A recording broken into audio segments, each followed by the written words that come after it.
enta ang impeachment kasi wala siyang ebidensya bukod doon sa makukuha nila sa bank transactions, bank records at kanyang salin. Ang sinasabi ni Sarah, it's a fishing expedition para malaman nila kung ano yung mga gusot sa records ni VP Sara para yun ang gamitin para sa kanyang impeachment. Ang sagot naman ni Chalchok, no, the reason why we want Madriaga is that so that walang tampering na mangyayari.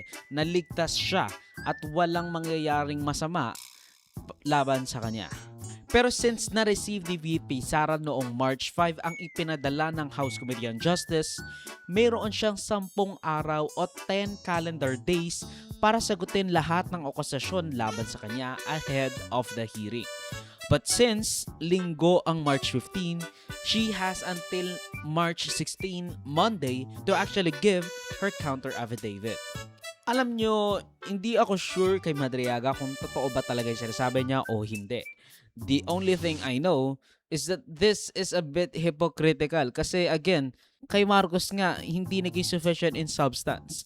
Ang problema kasi dito is yung optics. Kasi kung iisipin natin, nag-proceed ang impeachment ni Sara pangalawang beses na to.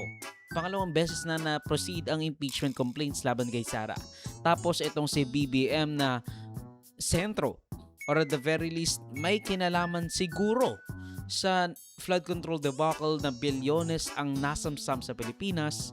Why did the House Committee on Justice did not find that the impeachment against BBM is in and of itself sufficient in substance and form?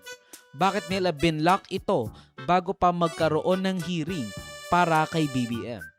Kumbaga, sabihin natin totoo na yung sinasabi ni Madriaga. This is pennies compared to what BBM has been alleged to do or at the very least enabled people to do katulad ni Romualdez, ni Zaldico at ng marami pang iba.